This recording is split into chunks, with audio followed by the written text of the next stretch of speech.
자, 오늘은 참선과 염불이라는 대목에 대해서 제가 공부를 하도록 하겠습니다. 여러분 뭐 참선이 뭐고 염불이 뭔지 다 아시죠? 사람들은 참선은 다 아실 테고 염불이라고 하면 아마 스님들이 법당에 앉아서 목탁 두드리고 이렇게 소리 내는 걸 염불이라고 아실 거예요. 하지만 염불의 본 뜻은 생각할 염자, 생각할 염자에 부처님 불자입니다. 그래서 염불은 부처님을 생각하는, 이 세상의 사생자부이시고 거룩하기 이를 데 없으신 어마어마한 큰 가르침과 지혜를 주고 계시는 부처님을 생각하는 것을 염불이라고 합니다. 그렇게 생각을 하면서 불공까지 올리기 때문에 우리는 그것을 염불이라고 생각을 하는데, 이렇게 정확하게 알고 계시면 좋겠습니다. 그러니까 생각할 염자에 부처님 불자. 그러니까 어디 가시든지 부처님을 생각하고 흠모하고 부처님에 대한 지혜를 이렇게 공부하려고 하는 그 마음 자체가 염불이라는 것. 그래서 자칫 어떤 행위를 염불로 착각하지 마시라는 의미에서 여러분께 말씀을 드립니다. 천수경에 이런 대목이 나옵니다. 백천삼매 돈훈수다. 이 뜻을 한번 짚어보겠습니다. 불법을 수행하거나 좋은 일을 한다거나 선을 행하거나 착한 일을 하는 사람들이 그래서 이제 그것으로 해서 꼭 불법을 수행을 해야 극락에 가고 좋은 데 태어나는 건 아닙니다. 엄밀히 저는 말씀을 드립니다. 착해지려고 불법을 수행하는 거예요. 그러니까 불법을 수행 안 하고도 착해질 수가 있다면 불법을 수행 안 하고도 공덕은 충분히 얻을 수가 있습니다. 그래서 그렇게 하는 방법을 방편이라고 그러죠. 불가에서는 방편이라고 그래요. 그것을 100,000가지, 그러니까 그렇게 해서 극락에 가고 또 좋은 곳에 태어나고 하는 이런 거를 다시 내가 어떤 다음 생을 어떻게 아름답게 받느냐, 아니면 추하게 받느냐, 아니면 또 작게 받느냐 크게 받느냐 하는 그 방법이 백천삼매, 즉 우리가 쉽게 말하면 서울을 가려면, 서울 장안에 들어가려고 하면 동대문, 남대문, 서대문, 북대문이 있죠. 어느 대문으로 들어가도 서울은 들어갑니다. 서울은 들어가는데, 그런 거와 같이 부처님이 계신 열반의 궁전으로 들어가기를 원하는 사람은 이 네 가지, 그러니까 네 가지라고 한다면 참선, 염불, 간경, 주력, 이렇게 네 가지를 뜻합니다. 요 네 가지를 통과해야 하는 것 같이 부처님이 계신 열반의 궁전으로 들어가려면은 이 네 가지 가운데 한 가지를 택해서 하면은 좋다는 뜻이에요. 그 중에서 우리 그 신도 제가불자들께서 가장 쉽게 택해서 가장 쉬운 공부, 또 제가 전에도 말씀드렸지만 포항에서 서울을 가려면은 걸어가는 방법도 있고 기어가는 방법도 있고 배를 타고 가는 방법도 있고 산을 넘는 방법도 있고 수천 가지 갈래의 길이 있겠지만, 요즘 같은 때에는 지혜 있는 사람 같으면 조금 좀 여비가 비싸더라도 비행기나 KTX를 타면 금방 가듯이 바로 그런 뜻이에요.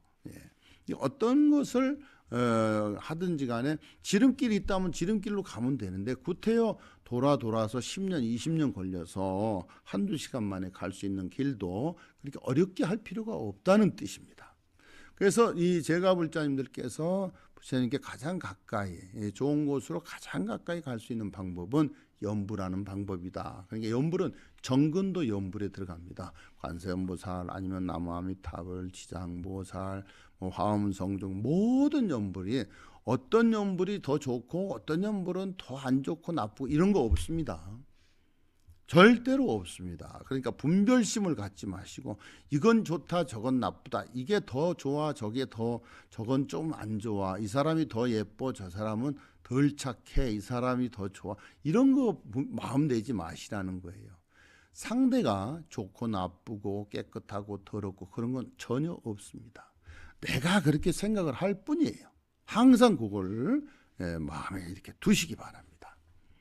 그래서 이 격의 향상에 참선하는 그 문이라는 것은 서울 들어가는데 사대문 가운데서 남대문에 해당하는 문을 우리는 그 참선문이라, 즉 그 격의 향상문이라고 이렇게 합니다.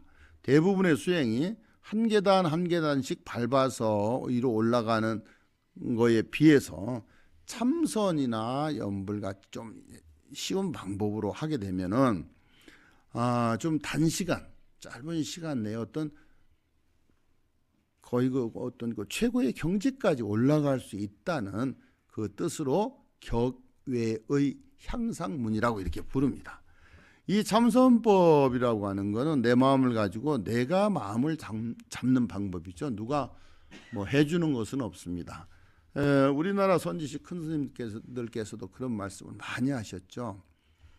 스승이 제자를 깨닫게 할 수 있는 방법은 없다 그랬어요. 스승이 제자를 깨닫게 해주는 것이 아니고 깨달을 수 있도록 도와주는 거예요. 자, 부처님이 하나님이 직접 복을 집어서 이렇게 탁 냈다 너 가져라 이렇게 주는 게 아니고 가질 수 있는, 복을 받을 수 있는 방법을 가르쳐 주는 거예요. 그걸 보고 바로 방편이다 이렇게 불러요. 그런데 자칫 방편을 많이 자주 쓰다 보면 이 방편을 전해주는 이 성직자들이 방편에 빠져버리는 경우가 또 많아요. 그래서 무엇이든지 과유불급으로 넘치는 건 모자람만 훨씬 못하다는 뜻이 되겠죠. 뭐든지 그렇습니다. 건강도 너무 넘치면은 주체를 못해가지고 사고를 치게 되고, 돈도 너무 많으면 그 돈 때문에 문제가 생기고, 재산도 그렇고, 가족도 너무 많으면 또 힘이 들고, 영토도 너무 많으면 국왕이 그걸 지키려면 너무나도 힘이 들어서 단명하게 되고, 바로 이런 이치입니다. 그래서 적당한 것이 가장 좋다, 넘치지 않는 것이 좋다, 이렇게 정의를 내리죠.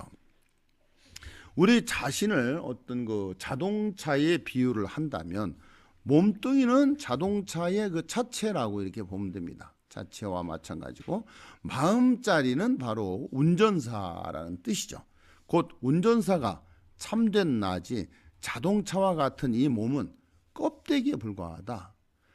제가 항상 몇 번 말씀을 드린 것 같아요. 자, 차를 우리가 타고 다닙니다. 자가용을 타고 다니는데 차가 오래돼서 폐차가 됩니다. 폐차를 하러 가면 차를 폐차하는 것이지 차를 운전하던 운전사를 폐차하는 게 아니거든요. 그러니까 몸은 자동차 같은 거예요. 그러면 그 자동차를 운전하는 것은 무엇이냐? 몸을 움직이고 있는 마음이죠. 에너지라는 마음이죠. 그 마음은, 에너지는, 운전사는 차만 바꿀 뿐이지 운전사가 같이 폐차되거나 없어지거나 죽는 건 아닙니다. 그러니까 내가 이 차를 폐차시키고 과연 어떤 차를 탈 수 있느냐, 어떤 몸을 받을 수 있느냐, 그것은 평소에 내가 부지런히 일을 하고 돈을 벌고 또 덕을 쌓았으면 좋은 차를 탈 거는 뭐 분명한 사실이죠. 좋은 몸을 받을 건 분명하죠. 그렇지만 평소에 해놓은 게 없고 가진 게 없다, 그러면 차를 못 타죠. 못 타니까 이 세상에 이 생으로 다시 올 수가 없지요.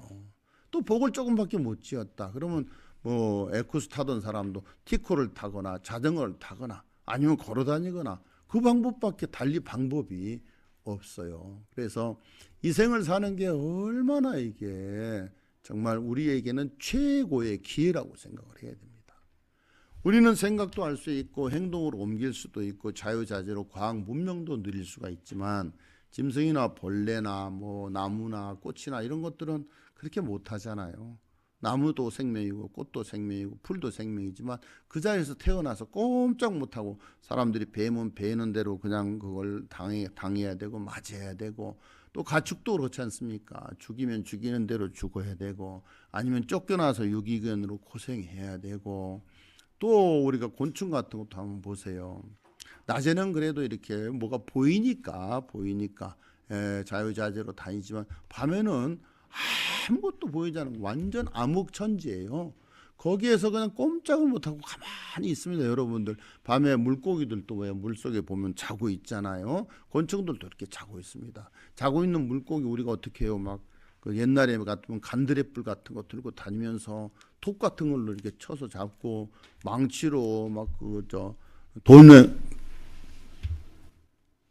돌멩이를 두드려 가지고서는 기절시켜서 잡고 이렇게 생명들이 또 생명을 이렇게 해칩니다. 아니 그거와 같이 사람으로 태어났을 때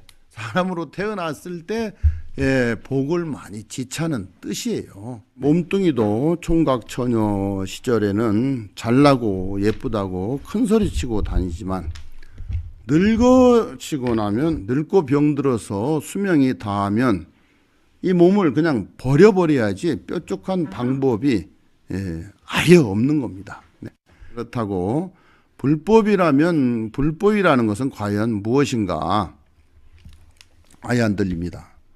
껍데기인 자동차가 아니라 운전사인 마음자리를 찾는 것이 불법인데 곧 부처님께서 일평생 동안 법문을 설하신 것이 모두 다 이 마음자리를 찾아가게끔 이끄는 가르침이었다 이렇게 생각을 해야 됩니다. 이에 비해서 참선법은 자기 마음으로 자기의 마음자리를 직접 찾아 나서는 하나의 수행법인데 참선은 중국에서 확립된 부처님의 설법 밖의 수행법으로 간화선과 묵조선이다 하는 이게 두 개의 큰 가닥으로 나누는데 묵조선은 말 그대로 묵묵히 어떤 자기 마음 자리를 돌아보는 수행법이라고 볼 수가 있고요. 간화선은 화두에 의지해서 왜 우리 스님들이 이 먹고 이 몸뚱이는 무엇인가 이렇게 이제 수행하는 방법이죠. 그래서 화두를 의지해서 닦는 선법으로 화두선이라고도 불립니다. 우리나라에서는 이 전통적으로 이 간화선법을 채택하고 있으며 지금 우리가 함께 공부해 보고자 하는 것도 바로 이 화두선법인데 화두라는 것은 자기가 어떤 문제점을 의심을 일으켜 가지고 그것을 이제 타파하는 즉 뚫고 나가는 그런 것을 이제 화두라고 이렇게 말을 합니다. 그래서 우리가 이제 화두 간화선까지 제가 불자님들이 가실 거는 사실 없고요. 아까도 말씀드렸지만 우리가 공부를 하고 이렇게 행위를 하는 것은 결국은 어떤 목적에 있느냐 부처가 되겠다는 것보다도 세상을 착하게 살고 유아선순하게 살고 남들보다 모범이 되고 또 나의 행위 자체가 남들에게 본이 되고 솔선수범하자는 의지로 그렇게 이제 살고 있는 겁니다. 그래서 바로 이게 부처님께서 평생을 설하신 법문도 부처님이 열반을 하실 때는 뭐라고 하셨느냐 하면 그 모든 84,000 법문이다 하나의 방편이었다 이렇게 말씀을 하셨어요. 그러니까 이것이 정설이다 이것만 따라라 이것밖에 없다 이런 뜻이 아니라는 뜻입니다.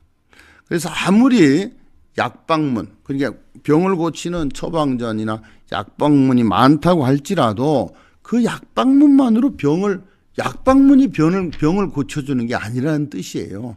그런 뜻입니다. 약방문을 보고 자기 병에 맞는 약을 지어서 먹어야 병이 낫는 것이지 마치 이 수저나 국자가 국이나 이 반찬이나 그 맛을 모르듯이 약방문이 중요한 게 아니고 그 약방문대로 약을 가서 지어서 먹어야 된다. 그러니까 내가 착한 행위라고 선한 행위를 해야만 복을 받는 것이지 어떤 기도만 하고 매달린다고 해서 부처님이 복을 집어주는 것은 아니다 이런 뜻입니다.